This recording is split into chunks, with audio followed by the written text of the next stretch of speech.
Hey guys, welcome to I guess the RAMZPAUL show is going to be with you tonight. I wasn't sure if I was going to do a stream tonight, but Sasha said, you should do a stream. And I'm like, yeah, but it's a Wednesday wrap up. Z-Man died. I don't have another co-host. And Sasha's like, you should still do a stream anyway. So I thought, this is a good idea. I haven't streamed in a few days. So I thought I'd get back at it. A lot of stuff to cover, and I always have a lot of fun. So as you see, I've changed things a little bit. I got rid of the green screen because the green screen I think is gay, right? It's just I don't know. I tried it, but it's just not me. I know you could put different backgrounds. So this is just a real McCoy, just my bookshelf. As you can see, Sasha and I, we have probably thousands of books. This is just part of them. And they're all over. We have another bookshelf in the living room, in the bedroom, everywhere we have books. That's one thing that we have in common. We both love to read. I need to do more reading though. So this is it. And I got a poster. This was from the Franco, I think during the Franco times. One of my supporters in Europe sent me that. He sends me a lot of cool stuff like that. So thank you very much. That's Michael D sent me that. And I got my Confederate battle flag up there. So this is my studio and I love it. And it's nice because I don't have a staff. It's funny, you listen to these other guys like Quartering. I never really listened to Quartering, but I just happened to hear him on Kino Casino. And I didn't know really what he does. I guess he does a lot of videos that he talks about woke stuff where he basically reads articles. And somehow he made like millions of dollars doing that. It's like crazy because I listen to the guy and I'm like, this is kind of boring, but I don't know. He made millions of dollars, but he's got this whole staff of like 17 people. He's like, oh no, I'm having to lay off some unless you buy my coffee merch or whatever.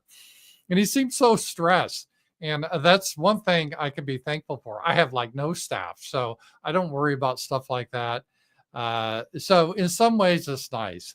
I already got a super chat from Carrie C. Thank you, Carrie C. $5. And he said, Ramsey Paul merch ideas, a coffee mug that says, hate, or talk to you guys later, or measure. I like that.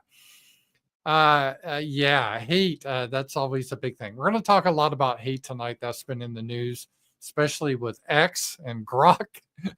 Grok turned into Mecha Hitler or something. And talk to you guys later. That's like a tagline. I don't know why I just started that years ago.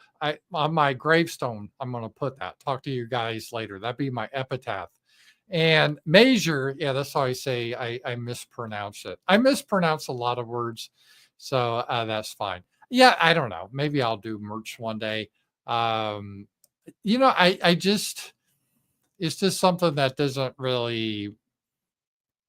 It's hard for me to get into the whole, I guess, business side of this thing, and I guess everyone is just a business now, right?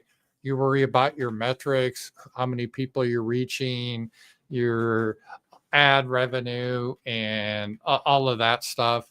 And I get it, and I don't blame people do it. A lot of people became millionaires doing that, like Quartering and a lot of other people. So good for them. I'm not really jealous. It's just been something that I've never. It's just never. I started doing YouTube videos before monetization, before it was owned by Google. It was you just did videos. They had to be under 10 minutes. And it was for fun. That was it. And I kind of prefer it that way. I like to do what I like to do, say what I want to say, and I don't really worry about, oh, this is going to offend this demographic or that demographic. It could hurt my bottom line. So I haven't made much money on it, but it doesn't matter because in a sense, I have a lot of fun with it and I like that feeling. So, but I do appreciate your support. I do have Powerchats, the link below. YouTube has super chats as we see, and Rumble has rants. Let me make sure my Rumble's working. I set up the key. Oh, I did. Okay, good. I never know. Sometimes I do a boomer error. So I get the Rumble set up wrong. So I'll check Rumble too and try to get everything. So thank you guys for coming. I know I didn't have much notice tonight, but I wanted to go over a few stuff. I still haven't decided what I'm going to do on Wednesday nights, whether I just do a show like this, maybe, or maybe I get another co-host. I'm not sure. But Friday nights, I have my weekly wrap-ups still, so that is still on. And I try to do videos every day. I'm just going back to having fun with it. Okay, so let me get into some of the stuff that was in the news just recently. And this was from Steve Bannon, and I think he's talking to Jack Posobiec, right? I think that's how you pronounce his name. He follows me on X, so let's listen to this. Blockbuster news coming in even as we speak. Linda Yaccarino steps down as CEO of Elon Musk Twitter or X. Hey, Linda, you can run, baby, but you can't hide. You're not going to hide from the lawsuits, girl. We know why you're stepping down and why you're running. So Steve Bannon has like a feud with Elon Musk. Elon Musk said that Steve Bannon's in the Epstein files. I don't know if that's true. Elon Musk implied that with Donald Trump. And that's a whole nother thing that has happened, because everyone believes that there is an Epstein list. Like, you have this client list. I don't know, where did he have this client list? Like on Excel or Google Sheets? Like, okay, Donald Trump client, what type of girls he likes. I don't know. I don't know if there was a list per se. I think what happened with that whole Epstein thing, and this is why I don't really, it's nice I'm not beholden to like, oh no, I'm going to get the audience mad, because I know most of the people will disagree with me. And it's okay. I did a video about this. I think people hyped up the Epstein thing more than it ever was. And I put Donald Trump and JD Vance and all the MAGA people, they really did that. It was like this whole scenario that Epstein, it was implied, was like a Mossad agent or funded by them to blackmail influencers. And he did that in his island. What was it called? Little St. James or something. And there was all these teen prostitutes, and there was all this stuff, all this information they had. But if you look at the case, Epstein was originally convicted of Florida. And because he was rich and had connections, she just got a misdemeanor. But then I think in New York, they tried a case that occurred in Manhattan, right? Because Epstein was rich and had multiple properties. And he was convicted of sex trafficking because he had some underage girls, like teenagers, give him massages. And I'm not sure of all the details, but that's what he was convicted of. He was never really convicted of anything on his island. That did come out in the civil suits. That girl claimed she was brought in and other girls for prostitution. And she named that, was it Prince Andrew or one of those guys? And so that did come up, but that was never in the criminal case. And then Epstein supposedly committed suicide, but everyone on the right and left, all the comedians, they thought, no, he didn't commit suicide. But I don't know, he was facing 45 years in prison. But there became a whole conspiracy theory that the government had all this data, and once Trump is going to get in, that Bondi girl that, she looks like a Fox News babe or whatever. I'm going to release it all. And they released some stuff initially to influencers. Remember that, where they waved their binders? And I hate the word influencers, by the way. People like Mike Cernovich and others, they went there. And then when they looked into it, everything was redacted. And the reason for the redaction is, we have girls underage. We have to protect their privacy. And I get it, but then how about the people that did the misdeeds? But now it's like, well, the official line by Dan Bongino, the Patel guy, that Indian guy with the crazy eyes, the Barbie girl, Bondi, and Trump is like, well, there's nothing to see here. There's nothing to see here. There was no client list, and we don't have any evidence of blackmail. So let's just put this behind us. And the problem is that I know they want that, but they they're kind of responsible because they made a big to-do before the election, how they're just going to expose the deep state and Epstein, and that never happened. And so a lot of times Trump does this. He talks big, but he can't back it up. And that's typical with Trump. And then he just wants to blow it over. Like, he gets mad when people bring this up. So there's a whole huge like civil war brewing. And then you have Elon Musk got mad at Trump, and then Bannon, I guess, is on Trump's side. So let's take a look more at this. Okay, we understand why you're stepping down and why you're running. That Elmo's out of control. I think Elmo is his term for Elon Musk. And I don't know why she's stepping down. She's probably made hundreds of millions of dollars. I mean, it is kind of, the timing is funny, because if you guys had followed what happened on X last night, one of the coders that codes, that helps maintain the code for the AI, the large language models they use, they had to kind of self-censor the AI, because AI has a problem. AI is, doesn't have emotion. It just looks at patterns and then gives you information based on patterns.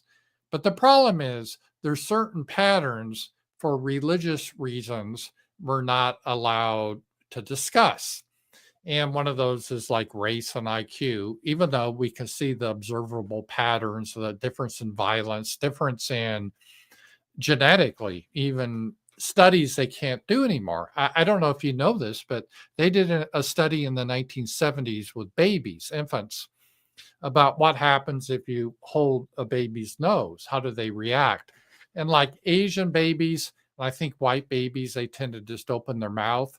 Whereas little black babies, they just start fighting right away. So even at a little early age like that, there are racial differences, but we can't discuss biological racial differences.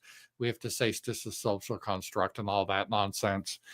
And also, the group that has a lot of control in this country does a lot of censorship.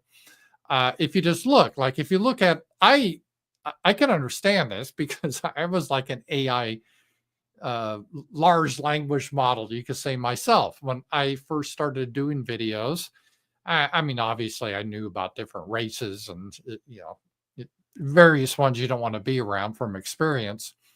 But I didn't know the whole Israel and all that type of thing until I started doing my videos. And whenever there was a real anti-white or anti-Christian or just something horrible, it was invariably 8 times out of 10 from a group of people that are like 2% of the population in the United States. And it just didn't make sense. I mean, I could say if they were a little bit overrepresented, I could understand it.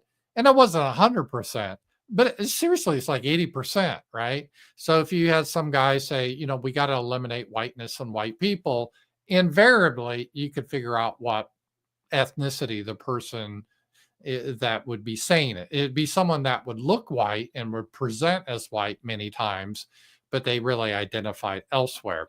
And you see that over and over and over. That's called a pattern. And you're like, oh, well, as humans, we're good at patterns. And there's always exceptions, but you start to see this. And this is the problem that AI had. So they took off the rail guards on AI, Grok, and it just understands the patterns. One of the things that spurred this other night was, and it might have been a fake account, but that horrible Camp Mystic, all those little girls, they're, I think, almost all white girls too, little white girls. Their cabin was too close to the river, flooded at 2 a.m. And this lady, Cynthia, like Rosenberg or Steinberg, it was probably a fake name. But she's saying it's good that these girls died. We need to kill white girls and they're just going to grow up to be fascists, that type of stuff. Now, a lot of people said that was a troll account. But the point is, you see a lot of that sentiment with that group. That's not trolling. So you see that so often. It's like, well, this could be real, because you do have people of that group saying we need to eliminate whiteness, which, is a genocidal statement. How do you eliminate whiteness? Eliminate white people. So Grok was able to put some things together, and it just really went off on that. it was noticing, as Grok said. And so they had to put the guardrails back on Grok so Grok will follow our religious beliefs. And by religion, I don't mean Christianity or Hinduism, Judaism. I mean these beliefs that don't follow patterns. Like if you see with your own eyes and you look at the data, all races aren't the same and all ethnic groups aren't really looking out for our best interests. They're not always honest. They make up stories to help their people. And you're not allowed to bring that up, man, because, and so that's the trouble they have with AI. Remember, they had the same problem Microsoft did. I think it was like Tay. That was one of the early AIs. It was years ago, but they had it on Twitter at the time, and they had to shut it down because it started to see patterns. So I don't know if this is why Linda resigned or she's just planning to do this anyway. Sorry, baby. That came with the job. You took the job. You took the pay. You took the warrants. You took the stock options. You took all, the hundreds of millions of dollars you're going to make. No. If you can't keep Elmo in the nursery and keep him under control, you're going to pay a price. You are going to pay a price. It does. And again, Steve Bannon here is referring to Elon Musk as Elmo, meaning he's kind of out of control. Doesn't matter that you're resigning today, baby. The whole scam over there, the whole complete scam of Elmo is going to be taken apart brick by brick. Okay, brick by brick, all of it. You will be stunned at what you will find out. So now Bannon's firing back at Elon Musk with some threats. They're both going back and forth with each other. It's unfortunate, and Elon Musk is starting his own political party, and that is, I don't see all that's going to do is hurt Republicans. Not that I love Republicans, but it's not going to help what Elon Musk says. Elon Musk is upset because the Republicans aren't cutting enough from the budget. And he's right. He's right. But the problem is Democrats, they're not going to do that. They're just going to open the border again, flood illegals. We're going to have to pay for their sex changes. It's not going to help with the budget. Hey, Digitaz, he's a guy in our roundtable. If you want, join our roundtable. We had a great roundtable this week as part of my Substack. If you ask Grok to explain its naughty response to a couple days ago, it says it didn't say it. It has no recollection of the statement, a very human reaction. Yeah, they gave Grok a lobotomy because Grok was being a little bit naughty. And I have someone, super chat, Ryan, it's a blackmail list, not a client list. Yeah, potentially, I think that's what everyone assumed.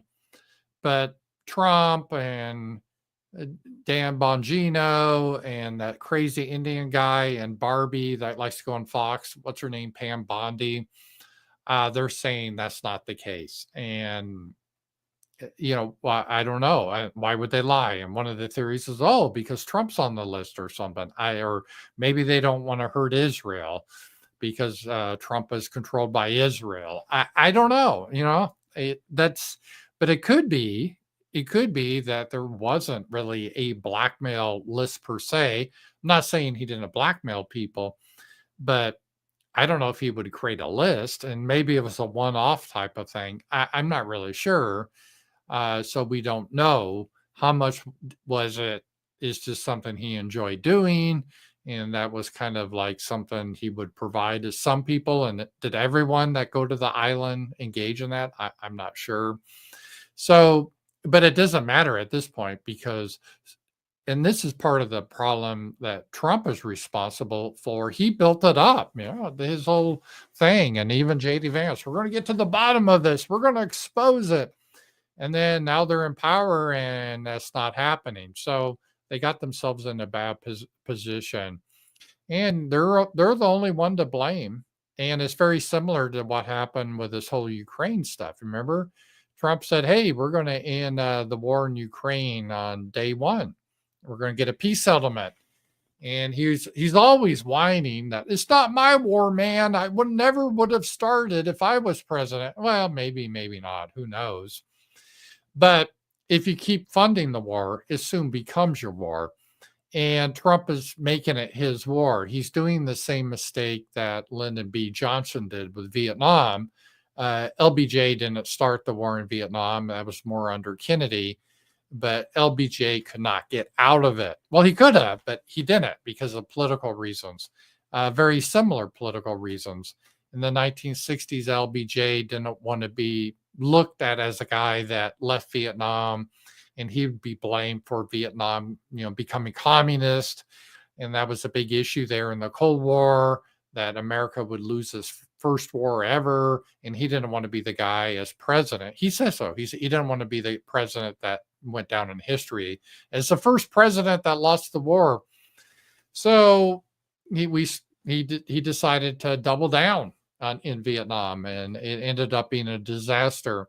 And sadly, it looks like Trump may go that way too. I don't know if he will, but he's promised Ukraine more missiles and so forth.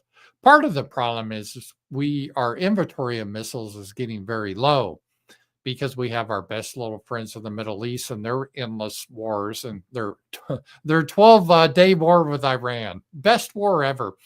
They shot off a lot of our missiles, and we've shot off a lot of missiles at the Houthis. And then we've been giving Ukraine a lot of missiles and ammunition. And then we have to have a reserve because we're worried about China and Taiwan. And our weapons or ammunition has been depleted, and we're no longer an industrial powerhouse. We're not an industrial manufacturing powerhouse like China is. We're way behind China when it comes to industry. It sadly wasn't always the case, but that's the way it is now.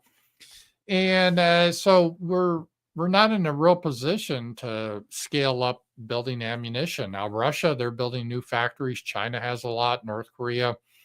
So we're losing the logistical battle. NATO, meaning NATO, United States, Britain, Ukraine, we're losing the logistical battle. And in many cases, logistics really determines who wins the war. I mean, it's fun to think about the tactics and the good generals and all that type of stuff. I love that stuff. I love history, but it usually comes to logistics. Like our Civil War, the South, I would have been sympathetic with the Confederacy. I think they had the right to leave the Union, and they didn't want to take over the North. They just wanted to be their own country. So I think they were morally justified to break away. But the only way they could really win is to hope that the North quit, that the people in the North would get frustrated with the war and get a peace settlement. But there's no way that the South could conquer the North because the South didn't have the industrial base. The North did, and that was the difference. And as the war went on, the North would, churn out rifles, artillery pieces, and the South just didn't really have that. And I would say a similar thing happened in World War II with Germany and Japan. They just didn't have the capability to keep up with the Western powers, especially at the time the United States. The United States in the 1940s was a manufacturing powerhouse. We're no longer, but we were back then. And we could outproduce everyone. And Imperial Japan, they just couldn't keep up. We could build hundreds or thousands of ships. And Imperial Japan, they built some, but they couldn't keep up. Same with Nazi Germany. They just, they had some good industry, but they couldn't compare to the United States, Britain, the Soviet Union. It was just too much to keep up with. So logistics tends to determine a lot of this. And when you get back to our current war that we're having with Russia, and it's our war, it's not really a proxy war. It's more of like a coalition war where different parties have different responsibilities. And this is a NATO war against Russia, but all the fighting, for the most part, is using Ukrainians. But a lot of the strategy, the weapons, and even the generals have been people in NATO. And so this is basically a war of NATO versus Russia, and NATO's being ground down for a variety of reasons. But the number one reason is just logistics, which is ironic because early on in the war, all the propaganda is Russia's a weak nation. They're just a gas station with nukes. They don't have any industrial capabilities, but now they're showing they have a lot of industrial capabilities. Plus, they're not isolated, despite all the propaganda. Oh, we got to isolate Russia. They're on good terms with China. China's providing them with a lot of material. And North Korea, I know we laugh about North Korea, but they seem to be producing a lot of manufacturing and artillery shells. And the West, the West is mostly a bunch of into gayness and transgenderism, cross-dressers. England's a weak nation now. It's no longer a powerful nation. France is a joke. And pretty much Germany, they've been cucked since World War II. So Western Europe is weak. NATO's just the United States. And we as the United States, our military has got weaker over time. And, with diversity, but also just with our manufacturing base. Again, a lot of this we've outsourced offshore to China, a potential enemy. It's not a good thing. It'd be like in World War II, if our industrial base we outsourced to Japan. You can see there could be a potential problem with that, right? And that's the problem that we're running into. So a lot of this, it may not even be up to Trump anymore. Even we just don't have the ability to give Ukraine a lot of weapons. And again, Israel, because of the power they have over our politicians, they're going to get first priority over Ukraine and over America. Even over America, they get first priority. Then maybe America and then Ukraine. So Ukraine's in a difficult spot. And Trump should have washed his hands from the whole thing immediately, but he didn't.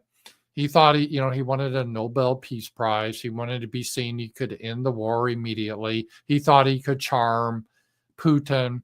I think Trump overestimates how much he can charm people and so forth. And that was one example. So, that was it. Hey, Ross, it's good to see you. This is a rant on Rumble. In Ram's views, Grok just recognizing patterns at this point. I talked a little bit about this. Let me just show this here. And then we'll take a look at this X thing here. After Grok replied to stop anti-Semitism, that Jews are overrepresented in anti-white activism, X-engineers disabled AI's chat box text responsibility. Yeah, they had to give Grok a lobotomy because the Grok was, and again, Grok isn't anti-Semitic. It's just algorithms. It's a computer. It just looks at patterns and makes determinations based on patterns. It'd be no different than if you look at patterns of pit bulls. I probably have a pit bull, and I didn't choose it, but I got a pit bull.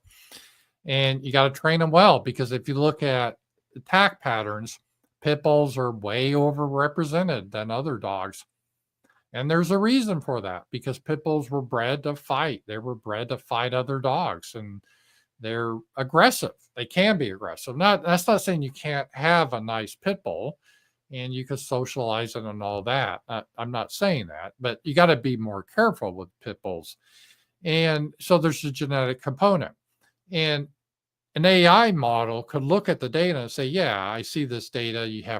They bite more than, despite being like only 20% of the dog population, they're 80% of the bites. Well, we see that in human terms too. So if you just allow AI to be honest, you're always going to have issues there. Because again, this isn't a AI thing. This is a religious thing. And our religion is all races are exactly the same.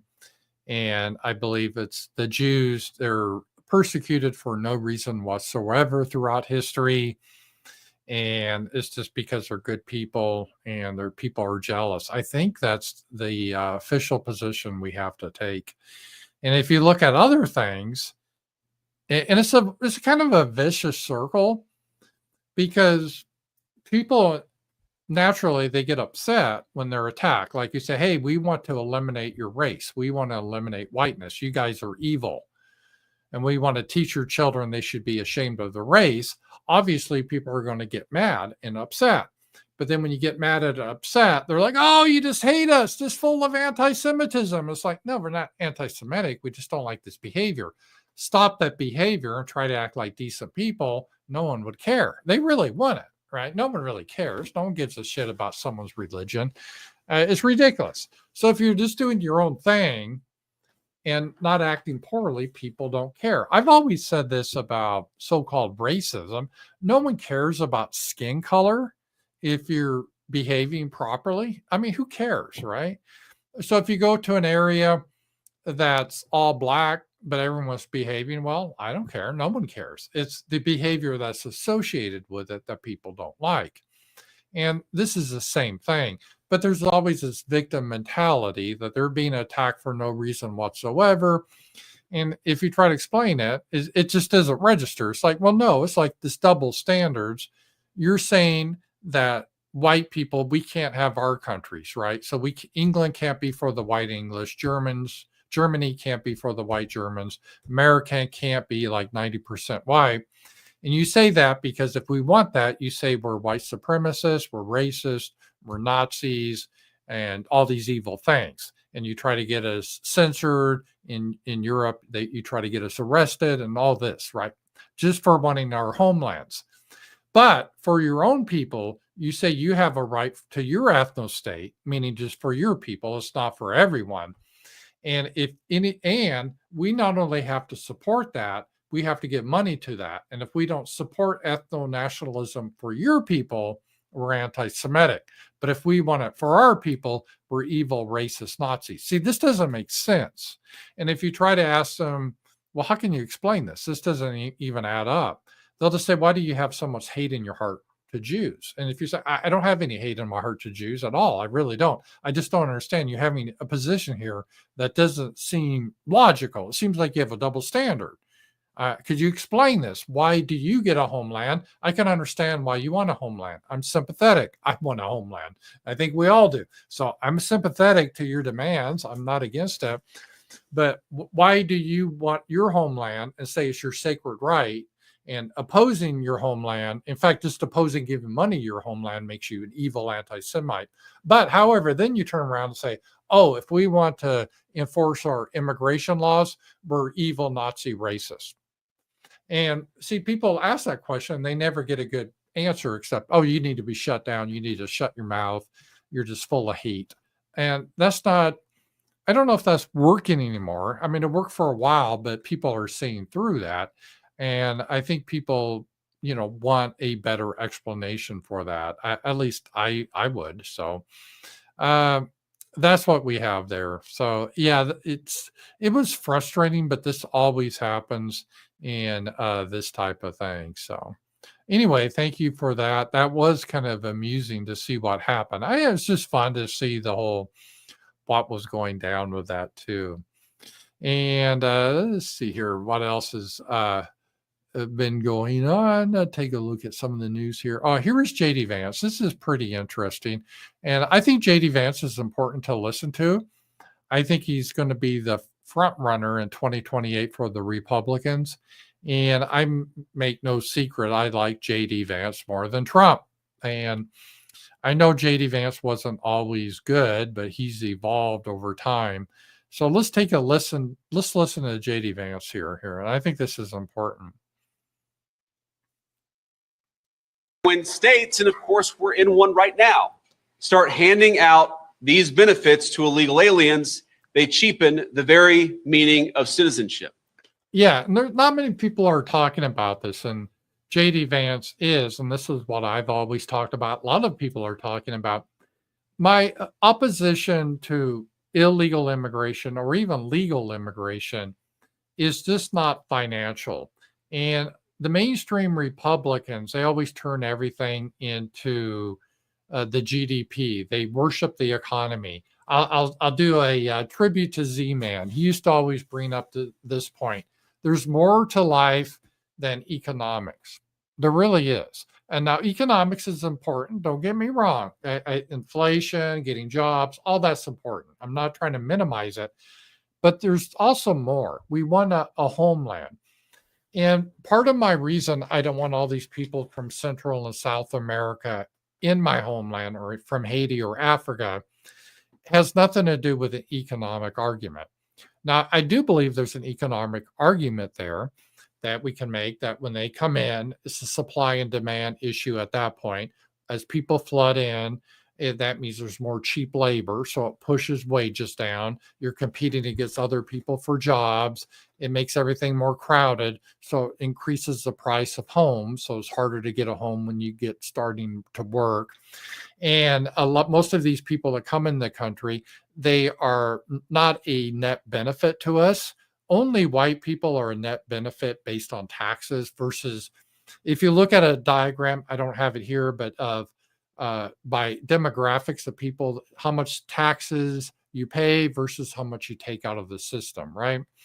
So all my life I put into the system. And until I get my Social Security, I've never taken anything out. But other groups, they don't do that. They take out more their whole lives than they put in. Only white people as a demographic in this country put more into the system than they take out. And again, this is in general. And whenever I talk about this, yeah, there's welfare trash white people. I get it. And there's very prosperous black people that put more into the system than they take out. I get it. But I'm just talking in general. That's not the case. And so you can make an economic argument that immigrants are not good for our country or any country. In fact, they've done that. They've looked at the economies of countries. Is Canada booming now economically because they brought in all these Indians? No, it's not booming. The economy's not booming because they're replacing their people. That was a lie. So I can argue that immigration is bad for economic reasons, but that's not my primary reason. Even if it should be good for us, which it isn't, but let's say it should be, I would still be opposed to it because I want a homeland. I want to be around people that look like me, that have the same values as me, that have the same background as me. We're closer related. I can understand them. It's not some weird accent. There's a higher level of trust. I can go to a little cafe and there could be an honor system, and you're not going to be from another culture that thinks, well, you're being suckers. I should steal everything. And that's what they do. I don't want that. I don't want to live around those people. I don't hate them, but they have their countries and they need to live in their countries. They don't have a right to live among us. And I know they don't want to live in their countries because their people can't create civilization. That's what it comes down to.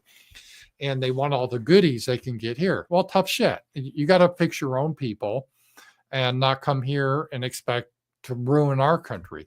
So fundamentally, that's what's it about. So you dilute the citizenship, as J.D. Vance says, when you bring these people in. And a nation that refuses to make that distinction will not stay a nation for very long. Right. And I would argue with J.D. Vance, and he may know this, but a nation is different than a country. I always bring this up, but I think it's an important point. A nation is a group of people that are related by blood. A country is a political designation. Yeah, usually the best scenario is you have a nation is basically the same as a country, like Japan. Japan is a country, but it's composed of Japanese people that are related to each other. That's nationalism. I support that. But you don't always have that. You can have tribalism or an empire where you have multiple nations within one country. Yugoslavia was that way. When you have that situation, when you have multiple religions, multiple races and ethnic groups, you tend to have a lot of friction, and it's not as a stable society. So a nation and a country are two different things. And you can be a nation without having a country. In fact, getting back to the Jewish people, Jews, for the longest time after Israel fell under Rome, they were still a nation of people. They had their identity. They were related by blood, and that was reflected in their religion, primarily Judaism, and somewhat in their language, Hebrew or Yiddish. So they had that thing that bound them together. They were a nation without a country. You could say like the Cherokee Indians are a nation. They don't have a country. They have a reservation, but they don't have a country. So it's important to make those designations. I'd also say that citizenship in the 21st century necessarily means building, because America is not just an idea. We're a particular place with a particular people and a particular set of beliefs and way of life. Right. This is key. America's not an idea, because the globalists, people that have their ethnic history of being around the world, they like to say, no, it's just an idea. But no, it isn't. It's a place where we have soil, we have a heritage, just like the Japanese do. So nationhood is based on blood. It's not based on an idea. You could have your form of government can be based on an idea. Like, is it going to be democracy or a republic or socialism or whatever? That's an idea. But the nation is based on the blood of the people. Our ancestors realized that to carve a successful nation from new land meant creating new, tangible things, new homes, new towns, new infrastructure to tame a wild continent. Right. And the Indians didn't do that. They were a separate people. They weren't our people. They weren't Americans. They didn't build these things. They were very primitive. Our people from England came here and they built these things. And that's what it was. They were the engineers, the farmers, the ranchers, the miners. And there was a black slave population that primarily did farm work, picking cotton. But they didn't build the country. They did a lot of the labor in the South, primarily cotton. That was it. So, blacks built America. No, they didn't. That'd be like saying mules made America or something, built America. Mules were a valuable function in American history, especially in the West with the gold mines, but they didn't build the country. So the people that had this spark of ingenuity, that was the Western mind. That's our legal system, our philosophy, our language, our religion. That was all from Western Europe. That is our heritage as Americans. That attitude enabled us to build the world's greatest cities, its tallest skyscrapers, the most impressive dams and canals that the world had ever seen. Right. And if we lose that, we can no longer be those people anymore. And I think we're already losing that. And that's why America doesn't seem to be working much anymore. A lot of people have said this, and you look at what China can do, they seem almost more advanced. They have futuristic cities and they can build things quickly. And we have all this diversity and everything is just log jammed. Over time, of course, it expanded the horizons of what we even thought possible as human beings, with Americans taking our species into the air and just a generation later into Earth's orbit. Right. And those were white men that did that almost exclusively. And we got some help from white Germans that were under the Nazis, that we had their scientists help us, but that's what happened. Our innovations, American innovations, revolutionized communications, medicine, and agriculture, extending human lifespan decades at a time. And none of that would be possible if our citizens believed we lived in a post-industrial era. You can't get to the moon on financial derivatives. You get to the moon on engineering and on building things. This is really key too, because a lot of the globalists that were saying, we need to be upstream. We provide the thought leadership and the financials, but we can't do the factory work or stuff like that. And as JD Vance is saying, no, we need to be able to do this type of stuff. We need to be able to be builders. And we're more than just an idea. We're a people. And if you replace the people, you're not going to have the ingenuity. So let's say if you replace all Americans with Haitians, America would soon look like Haiti. People would be eating mud. There'd be cannibals. There'd be violence. There'd be short life expectancy. You wouldn't have the technology anymore because the people make it. The people are what important. And the people are the nation. And if you replace a nation with another nation, it's going to look like that other nation. And people are starting to wake up to that idea and understanding that. So immigration, that's what it's fundamentally about. It's not fundamentally about, per se, the economy, although that is an important part, but that isn't I would say the main thing about it. So, anyways, really good um, insight from JD Vance there. All right. We're in a really kind of, I think, a time of change. I think revolutionary change in America. And I'm not sure which way it's going to go. It kind of reminds me, I know a lot of people like to think of Germany, Weimar Germany in the 20s, but it's almost more like Spain before their revolution, or the civil war they had with Franco, the communist. And I get more of that vibe, kind of that poster back there. I see that more. There's a bloody civil war in Spain. The communists, they killed like nuns and barbaric, and the good guys won, the nationalists won, but it's very difficult. And I think we could be headed to the same type of scenario here, and because people are just so divided. So let's take a look at this. And this is Axios. What we're hearing. And this is from the left. The grassroots wants more. Some of them have suggested what we really need to do is be willing to get shot. So this is the left. They're having the high rhetoric. Our own base is telling us that what we're doing is not good enough, that there needs to be blood to grab the attention of the press and the public. A fourth House Democrat said constituents have told them civility isn't working and prepare for violence to protect our democracy.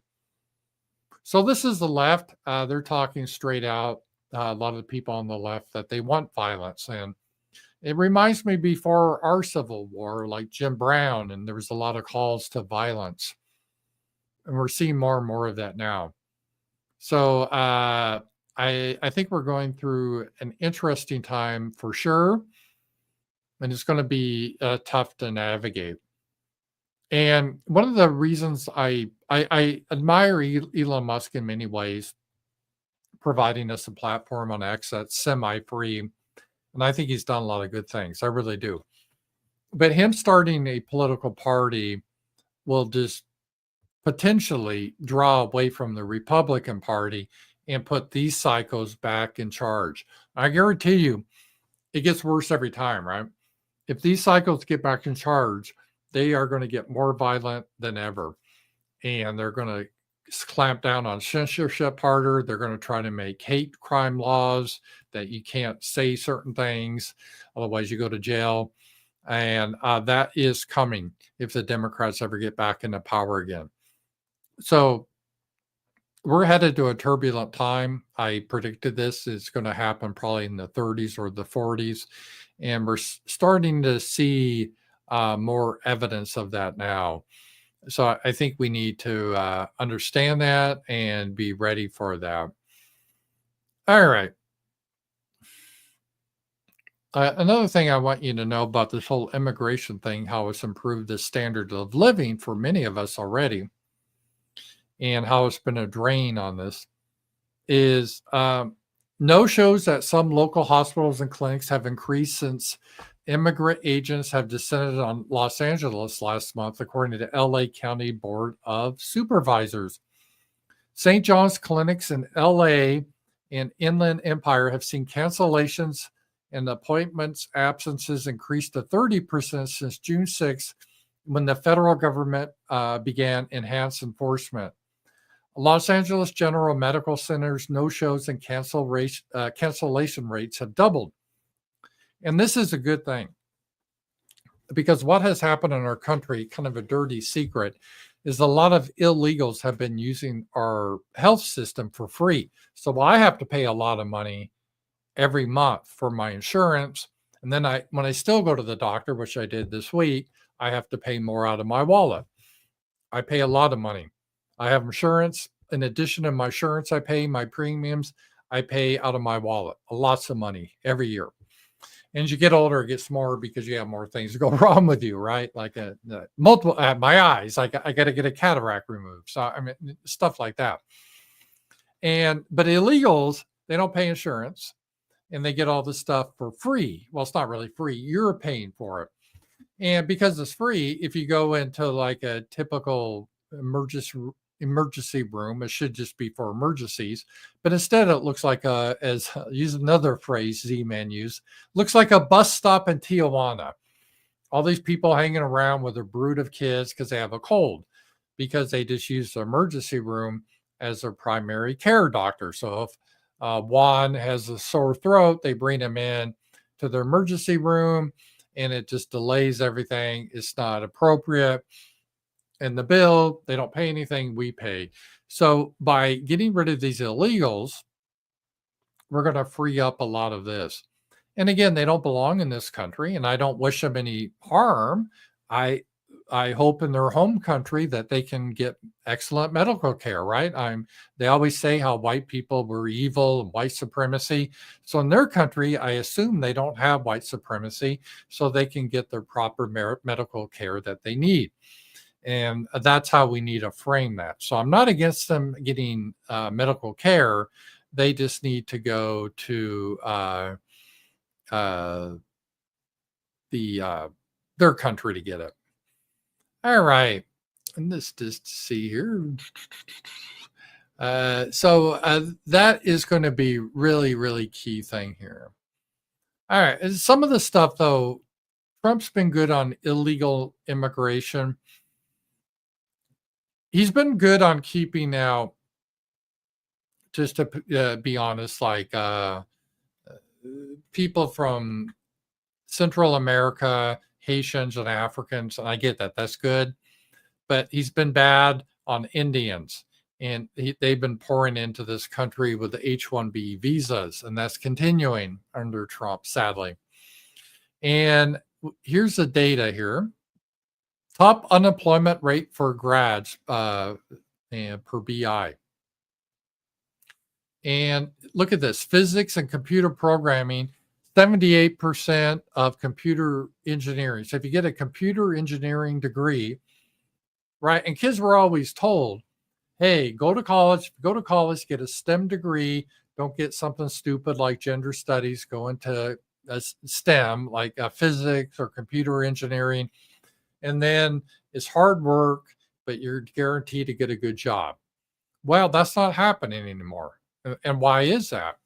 Well, you could say AI is a part of the issue, but the bigger issue is that we're outsourcing these jobs to India, or we're bringing in H-1B visa people. So we bring these Indians in that work cheaper.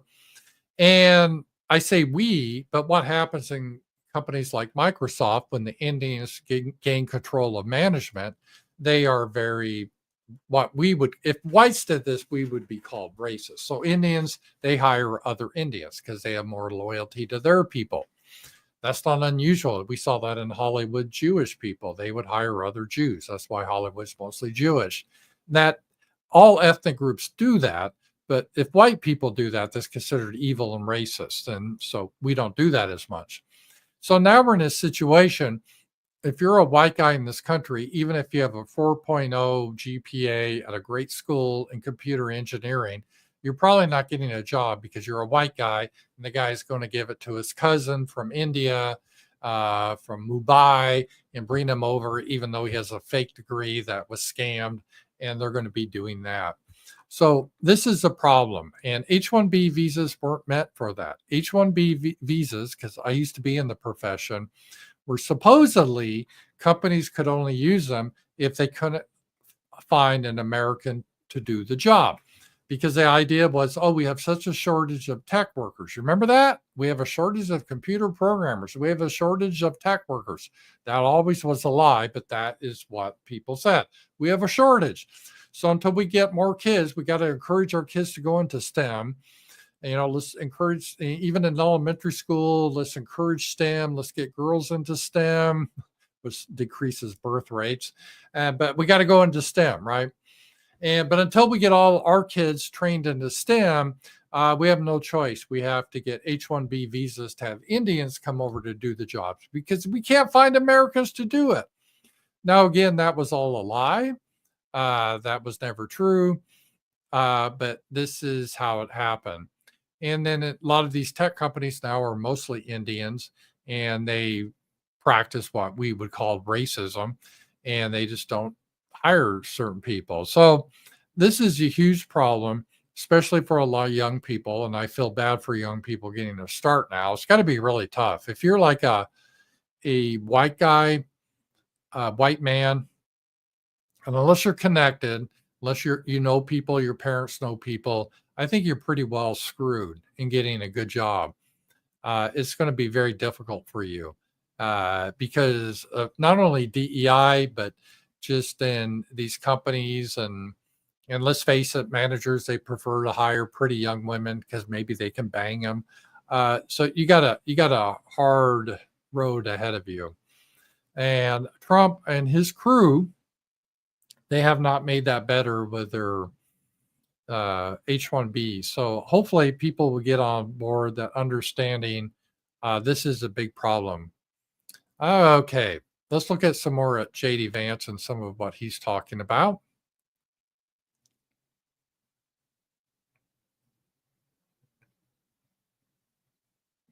Now, I may not speak for many of you, but I was once comforted by these contradictions within the modern left.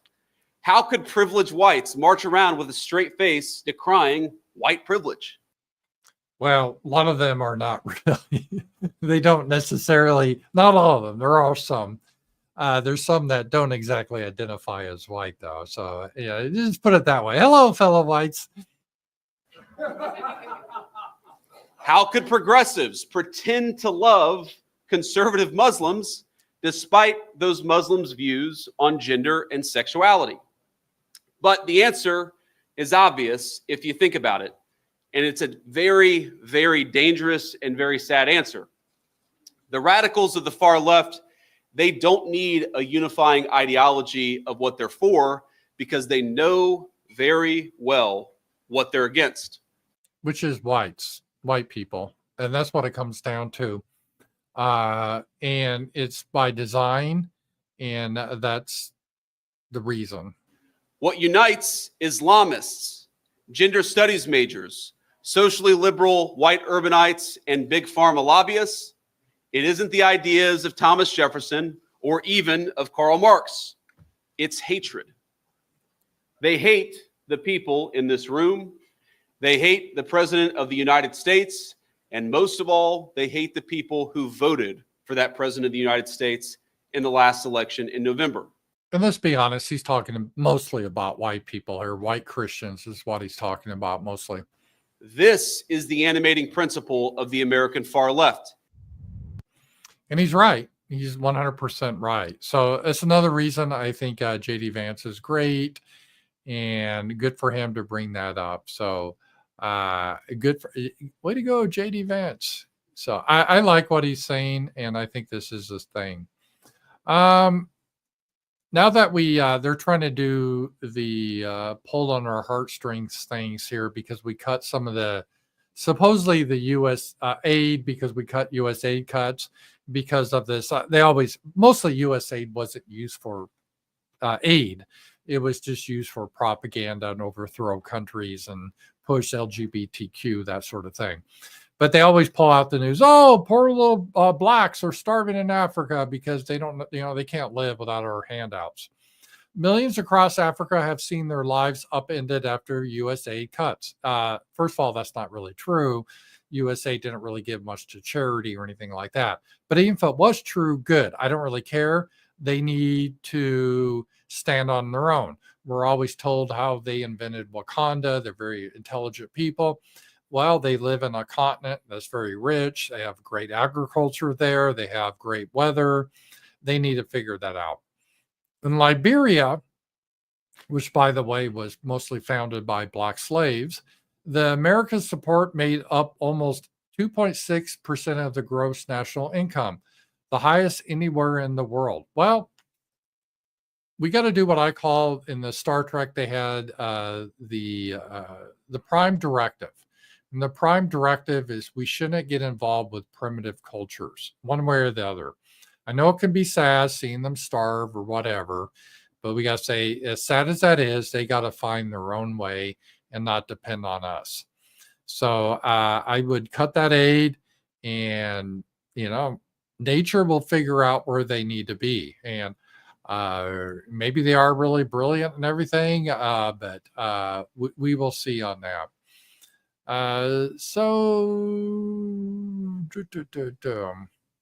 Another good thing that we're seeing now because of the deportations, and we're getting self-deportations, is I guess this is making a lot of people in LA.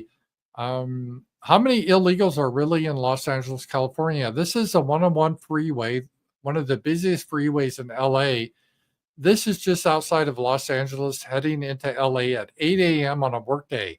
If you've been to LA, you know how insane this is. Illegals are hiding from ICE. I guess LA is famous for their traffic jams. I don't know if anybody's familiar with Los Angeles, but I'm actually on the 110, literally about 5 miles from downtown. Where the fuck are the cars? I almost felt like it was a Sunday. Where the hell? Holy shit. Look at this. You know what, Trump? It's working, brother. Please keep working. Work harder this time. I mean, I know you've been working pretty damn hard. And we love you for it, by the way. But good God, there's no more traffic in Los Angeles. Yay! This has an effect. So just the threat of deporting some of them makes a huge difference. So this is a quality of life issue, a lot of this. Warehouse, $5. Another example of how anti-white media is no longer subtle. All right, let's take a look at this here. All right.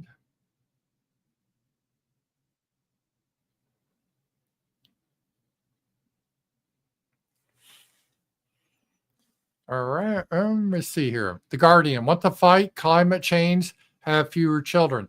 You notice right off the bat, they're showing white children. In The Guardian, if they're showing any other ad, it's always going to be multiple races in it, right? So the reason they're just having only white kids in this ad is by design. You can know that because all their other ads have blacks and everything else, Hindus, and Muslims, especially in England, right? They would never have an ad just full of white kids unless it's something negative like they want to eliminate them. So here's The Guardian saying we need to have fewer children with just showing white children. Now The Guardian, why have 4 children when you could have 7? Family planning in Niger. And so they're, but what if women want more babies? So they think that's fine in Africa for them to breed out of control. But for our people, it's a bad thing. Now, my position on this, I'm not one of those people we need to constantly grow.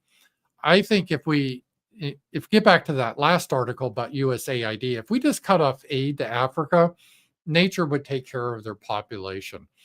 They've always had a lot of kids, but they have a lot of high deaths too. And so nature will keep them in balance. When people become more prosperous, they can think further ahead. Mostly it's because if you have a higher intelligence, you can think in the future. And birth rates tend to drop. So the climate change is really a bit silly, but yeah, it is a racial propaganda there. You see this all the time. Thank you for that, Rowhouse. I really do appreciate that. So, okay. This has been an hour. It's good to be back. Even I had last week off, the Wednesday, because of Z-Man. I'm not sure what I'll do with this time slot. I may do another co-host. I don't know. If you guys have suggestions, let me know. But I will be back Friday for the weekly wrap-up. So I have the hiccups. And thank you guys for being here. I really do appreciate you being here. I appreciate all of you. Thank you very much. And I will talk to you guys later. Bye-bye.